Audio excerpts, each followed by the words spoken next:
What's up, everybody? Good to see you. Welcome back. In this video, oh man, do we have a good one, but a long one. In this video, we're going to unpack all the ant colonies, bring them out of Diapause, get them set up in their new outworlds or new setups that you guys, some of you may have seen, some of you may have not. It's a great video. Watch to the very end. We actually have an unfortunate surprise that I'm not going to disclose. I'm hoping that you catch it at the end, wherever I put it, and tell me in the comments what you think about that surprise. Hope you enjoy it, and I'll see you in the next one.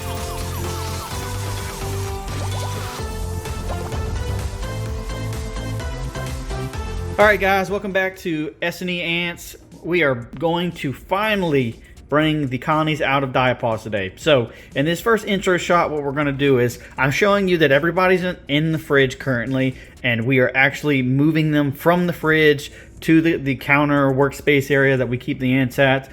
There's going to be a lot going on today, so this might be a longer video, this might not be, we really don't know. I might have to split this in two different videos because, again, there's a lot that's going to need to happen. So we're going to do a quick cut. I'm going to move all of these, literally I'm just taking these out of the fridge and putting them in the work area, and then we will work through everything that's from there. So I'll be right back. All right, we are back from moving them from the fridge. So what we're going to do here is I'm going to set you guys down.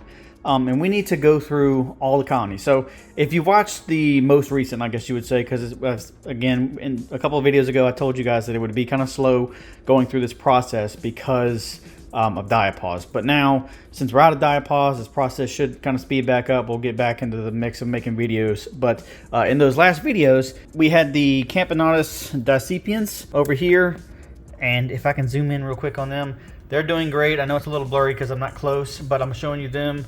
And then I had a couple test tubes of queens over here that did not make it, so I need to actually get rid of those. But they're going to be over there for now. It's out of frame because we're not really working with them today. But what we're going to end up doing is, while they're still cold, I need to move and transfer all these ants into their new homes, their new outworlds. The only ants that are not moving today are the Camponotus castaneus. So what I'm going to do is I'm going to put you guys on a tripod right here and come over here, and we're going to just inspect these colonies. Now I've done this off and on for the past couple months and weeks, so we can get shots of the colonies and how they're doing going into now the new year. This is our first colony that we're looking at today. It's our Camponotus castaneus colony.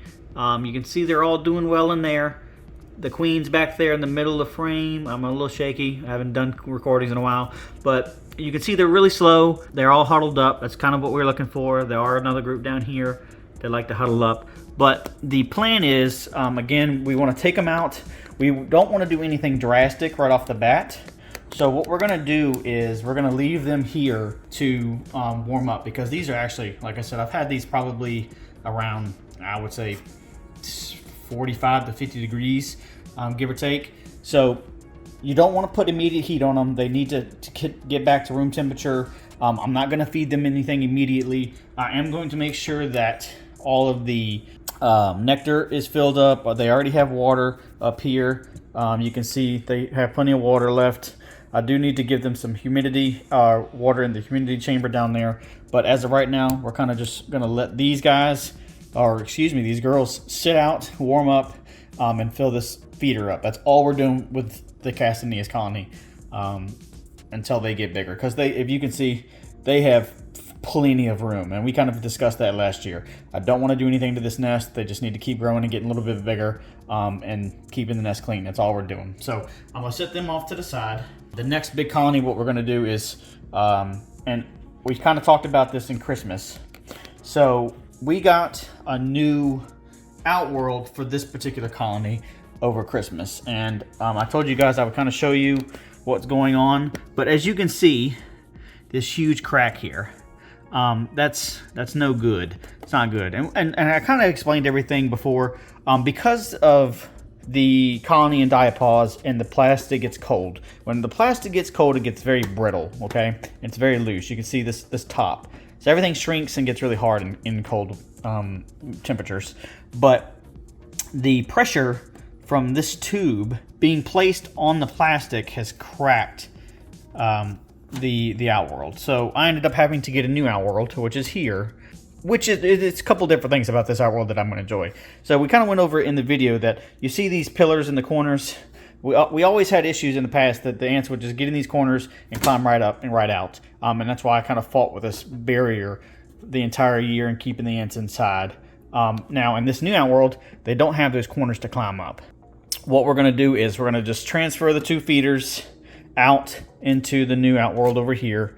And then there's no ants in here, thankfully. They all moved out. I don't see any ants in here at all. So I'm going to temporarily plug their exit so they can warm up in here by themselves.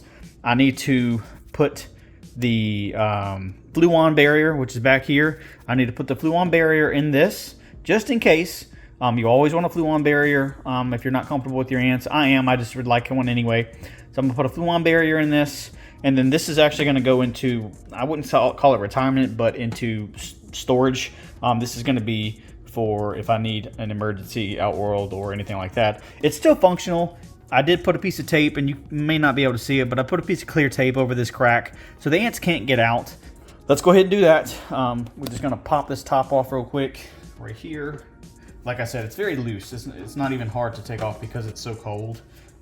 So we'll just take the feeders out. And like I said, I really enjoyed this outworld. This outworld's done really, really well for me. So, you know, I don't want to throw it away or anything like that. Carefully take the tube out so we don't damage it any further. And again, it's still cold. I just took these nests out of the fridge, so I don't want to crack it anymore, being as it's still kind of cold. So that's removed. I do need to clean this still. It does have some just a little bit of trash in here, but if you're a long-time viewer of the channel, you will know and see that we just cleaned this out pretty well not long ago. So the nest isn't actually that bad. It's just a little bit of dirt in there that I can just suck out with a vacuum, a little bit of dead ants, and that's pretty much it. So we'll move this over off to the side. And again, I'm going to show you kind of how cold this is. So if you're an ant keeper, you know how flexible these tubes normally are, but you can see like this has got no flex to it at all. And it's just because it's so cold. Once it warms up to room temperature, this will go back and be pliable and bendable like all the rest of these tubes are.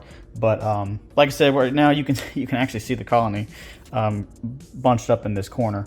So what we're going to do here is I'm going to angle you guys down. That way we can kind of get a picture of what's going on. I'm going to take the plug out of my little tool bag of ant supplies. We're going to unplug the corner over here. And I don't see any ants near this exit, so it's kind of, I can plug it up and we're good to go. Like I said, we're warming these colonies up. We don't want them out. We don't want them exploring yet. We can take this cover off and you can see the ants.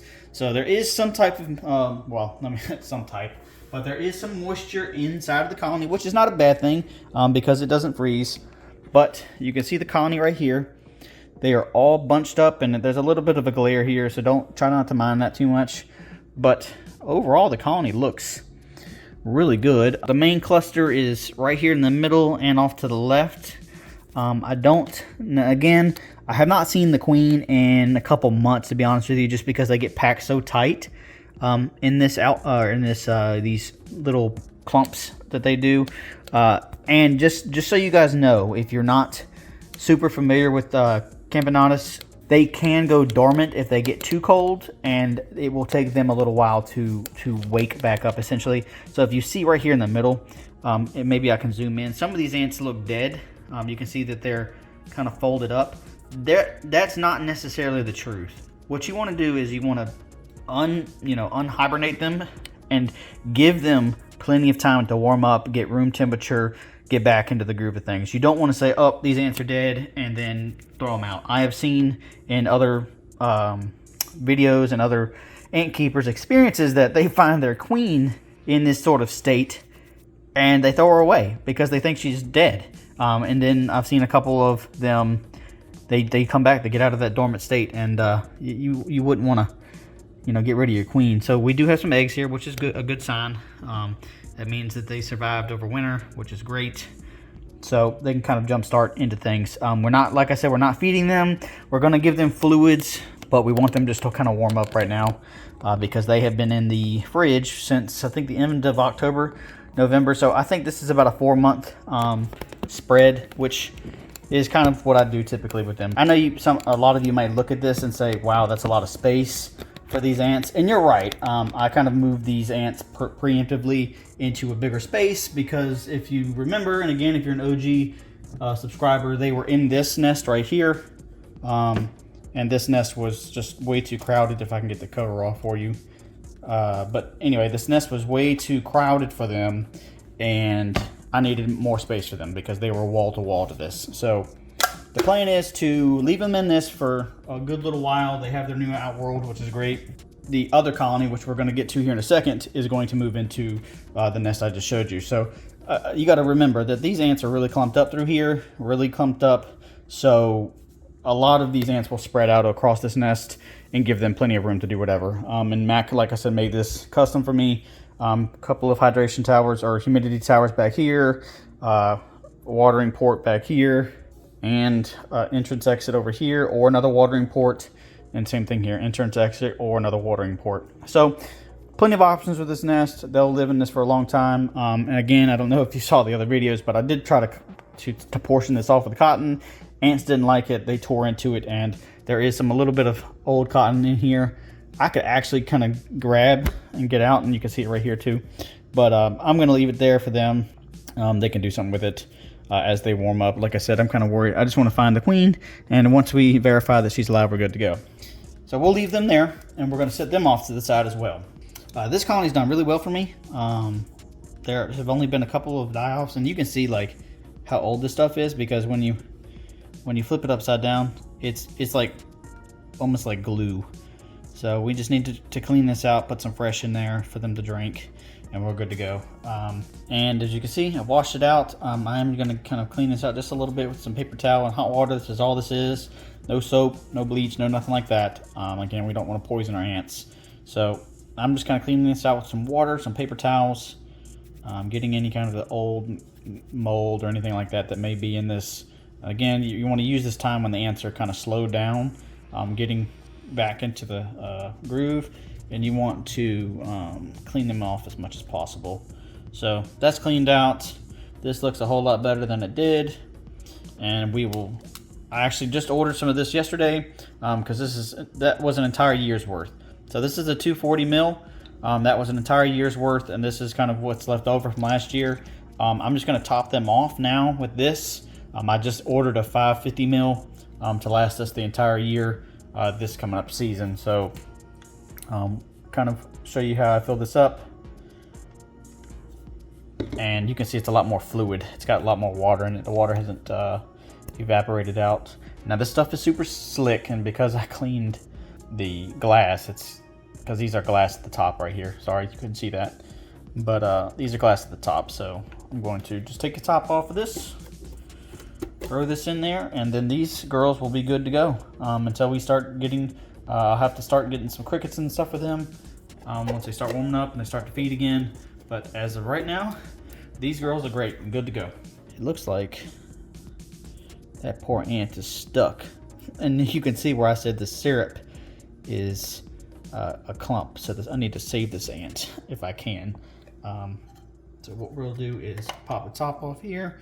Again, they're moving really slow, so it's really easy for me to kind of jump in here, and you can kind of see it's just gel.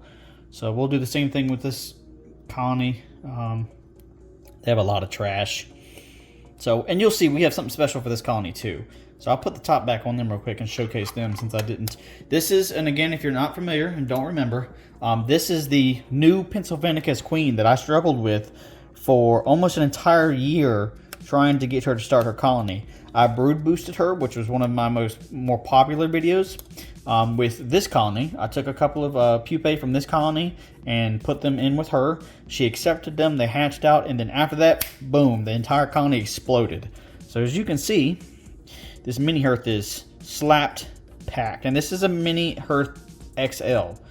He's got the mini hearth standard, which the sides come straight down with the outworld, and then the XL, which is a little bit more extended, and then the XXL that's a little bit longer than this. But you can see in there they're packed, and I need to move them as well so they can start growing and getting as big as this colony. And then we're done with Pennsylvanicus. These colonies, we already have two really big, you know, this colony's already really big.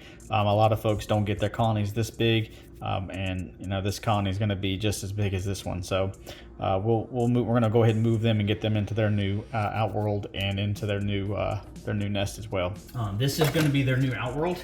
This is another outworld Mac made me for this particular colony. So what we're going to do is I'm going to move the tripod, number one, but I'm going to fluon barrier this outworld. I'm going to sit this entire mini hearth. I'm taking the glass panel off and I'm going to take the top off.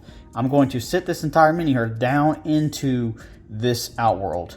I'm going to connect their new nest with this outworld to this port, and then they will eventually move out of the mini hearth into their new nest, which will be this nest. So it makes the move easier. I don't have to do anything physically. I can kind of just drop them in and then let them go. But before we do that, I have to fluon barrier this just in case, because sometimes, you know, you can see this is just in case. I don't want any escapees. Okay, we are back. I have applied the fluon barrier. It is drying now. I did have to clean out that stick. It had some, I guess when I washed out the outworld, that stick held moisture, and I didn't notice it until actually today, and it had some mold on it, and you can see. So I just put some alcohol on it. It will dry it. Hopefully it will kill it off. I didn't get everywhere, but hopefully it's enough to not really mess with anything. But the fluon barrier is not great. You can see it's all around the edges.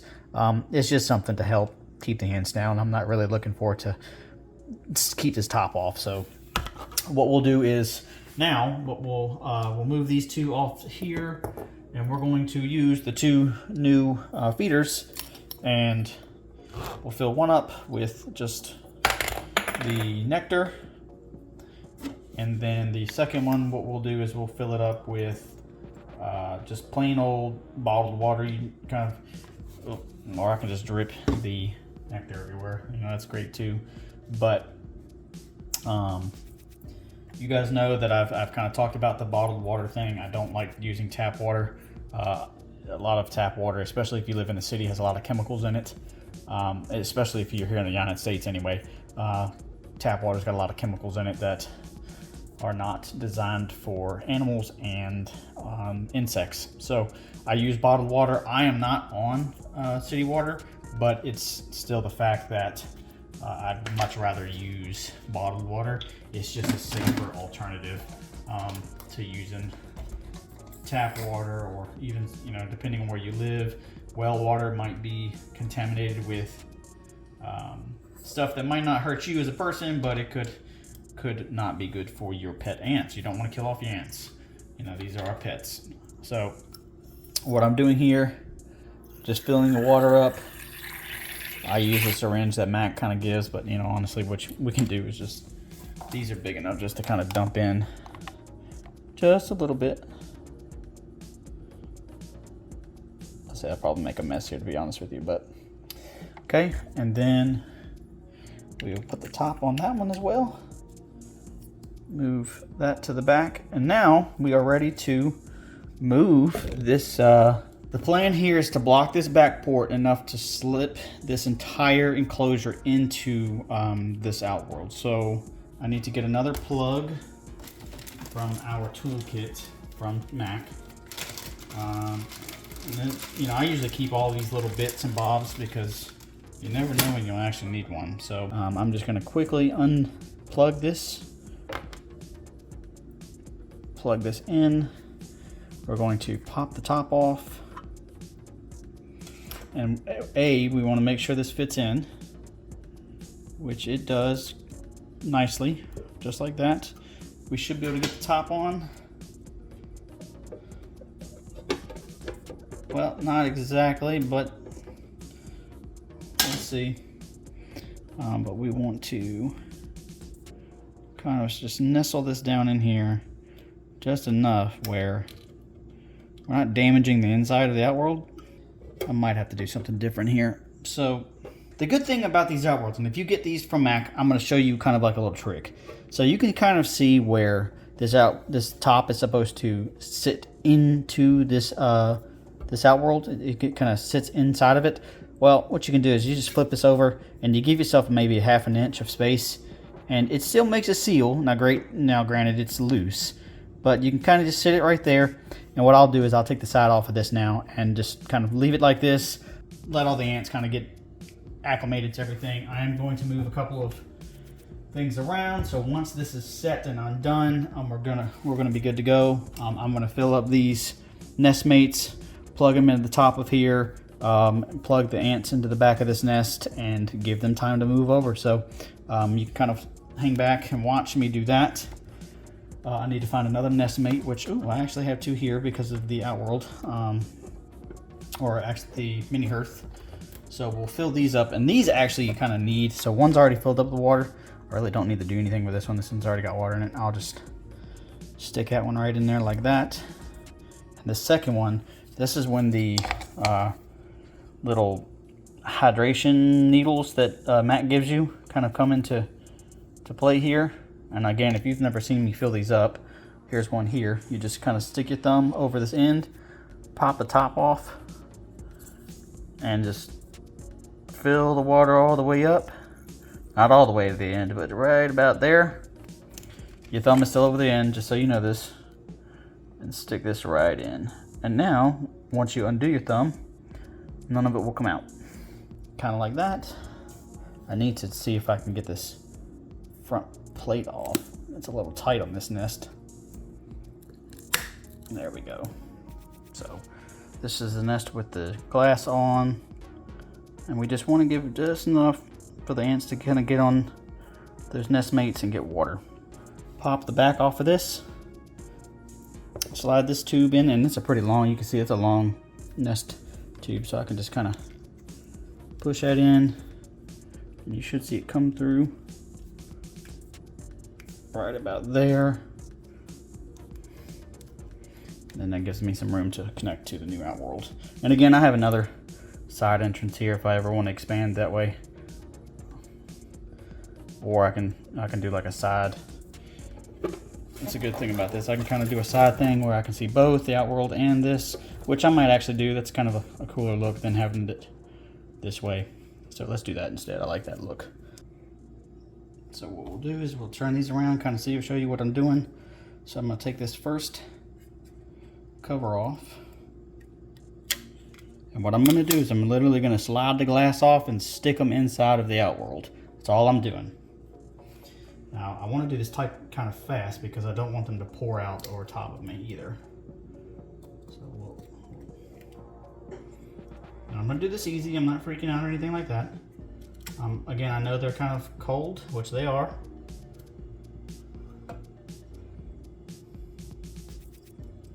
And get this little girl off because she's crazy right now. I don't want to hurt her. There we go. She's out. And now you can see all the ants kind of pouring out the sides. I would love to show you, which I probably can. But you can see I open the side up and they're just gonna come out, and they'll eventually make their way into the new nest once they kind of figure out that they're exposed. So we'll leave them like that. I'm gonna put the top on and then we will move on to the next nest. What I'm going to do now is, what I'm doing now is, what I should say is I'm applying the Fluon to the new outworld for the main colony. Again, this is linked in the description if you're interested in what I use, but more or less it's just a Fluon based, I guess I wouldn't call it a material, but a Fluon based fluid, and I'm just rubbing it in the corners around the edges. We're going to get this set up because if you can see in the background over here, I already have the colony already good to go. I've set the castanillas on top, so it's a little bit of a weight holding the top on right now until they get all moved out. You can see that they're coming out slowly. They're still warming up. So what we're gonna do here is add this Fluon barrier. I've already cleaned out their liquid feeders, and we'll get these girls set up for this season. And I'm kind of excited. These colonies should do really well this year. They already did really excellent last year. And again, if you're an OG subscriber and you've been here for a while, you've kind of followed their progress. I know a lot of you have had a lot of great questions on ant keeping, and it actually really makes me happy that a lot of you are either new to ant keeping or or honestly, a lot of you guys have been doing it for a while and you still ask really great questions. Some of the questions I honestly don't even know the answers to, but I try my best, and we've kind of gone over that before, that if I don't know the answer or I can't help you, that I will do my best to find an answer. You know, there's a lot of good Discord groups out there for dedicated to ant keeping. I'm a part of 2. There's also a lot of good Facebook groups that I'm a part of. Tar Heel Ants is also another good. They have a Facebook group themselves. Mac and all the guys and girls in that group do everything we can to help everyone if they have questions, or you know, if they're new to ant keeping and you don't know what you're doing, or you have any questions, or you're struggling. You know, a lot of these people in this community will help you absolutely. All you got to do is ask.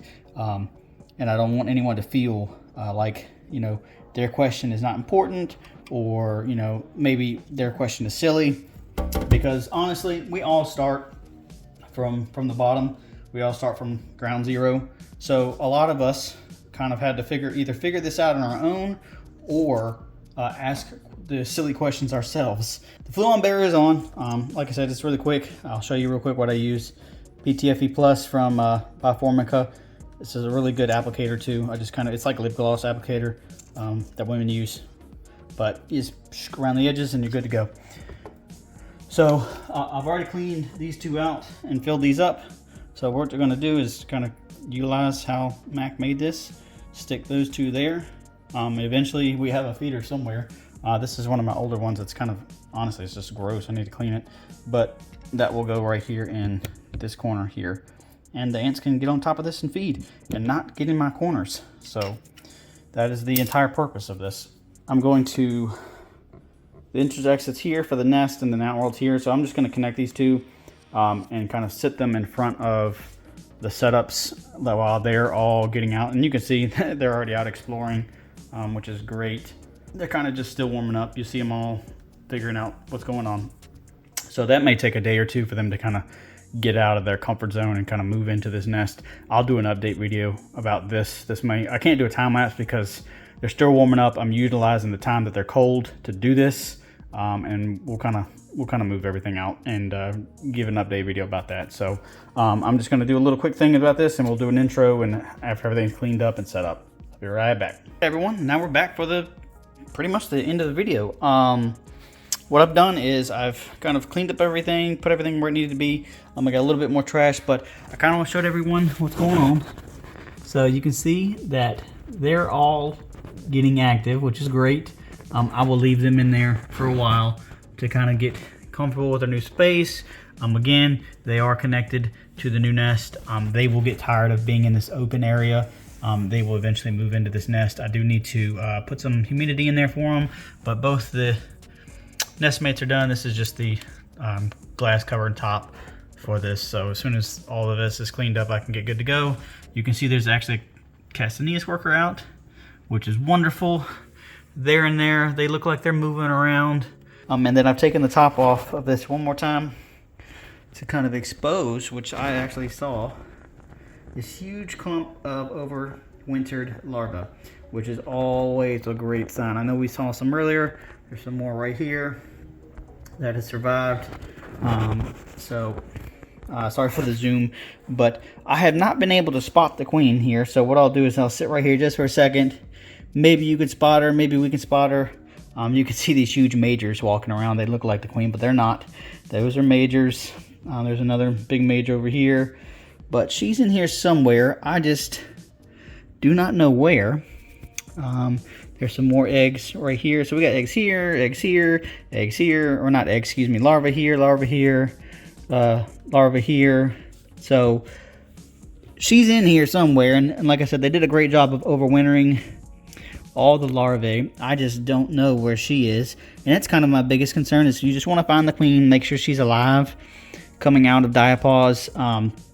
It looks like a lot of their gasters are used up, so they've used all their their energy over the winter, which is again a good sign. They kind of do it like bees, but they keep all their food reserves in their abdomens. But I can't, I'm actually looking with you and I don't see her, so she's got to be in here somewhere. We'll eventually find her. It's a lot to look in here, these big old clumps of ants. So we'll let them warm up pretty good. We'll let them explore. We'll see if we can find her. If we do, again, I'll do an update video. You might be able to find her. You might see her. And if you do see her, comment down in the comments. I can't see her at all. All right, guys. Quick little ending to this, which is quite unfortunate.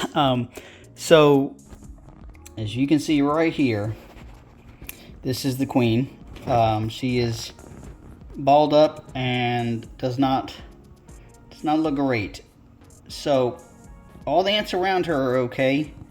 And what I'm hoping is that she is in that state of, it's a diapause state, but it's a deeper diapause state where they kind of go dormant. So I'm hoping that that's the case here, that she is just dormant. But I also have to prepare that may not be the case. I'm not going to do anything about this. I'm going to leave her as she is. I'm going to hope, again, as the temperatures warm up, that she comes back to, and we can kind of go from there. But I did want to give you an update on where she's at, and we'll kind of see from there where this goes. So I hope you guys enjoyed it. I know, again, kind of got through the diapause. We're in these new setups. Thank you all for all the new subscribers. We're almost at 1,000. That's crazy. You know, that I feel like I just started this channel not long ago. It's been about a little over a year now, and I'm almost at 1,000 subs because of you guys. You know, this is all for you. You know, and I can't thank all of you enough. All the great questions, comments, all the great feedback. You know, I appreciate all of you. And kind of like what we talked about earlier, if you got any questions, just stick them down there. Stick them in the comments. If you like this video, hit the like button. It really helps me and helps the algorithm get my video out. We'll do an update video about her once they all get moved out and into this new nest. The Castanillas look like they're going to stay in this outworld and their nest for probably another year. These have been one of my slow growers, so I'm hoping this colony can get to one of these sizes. I'm not really prepared for this colony to get this big this quick, so we'll have to wait and see how that goes, because they may be in that for a while. These will stay in this home permanently. I don't want them to grow anymore. Hopefully than this. Mac will know more. I'm sure he'll message me about this. This colony may potentially outgrow this. I hope not. Hopefully everybody's having a great year. I miss seeing you all. I miss talking to all of you, and we will be here, and I will see you in the next video. Until then, thank you all and have a wonderful day.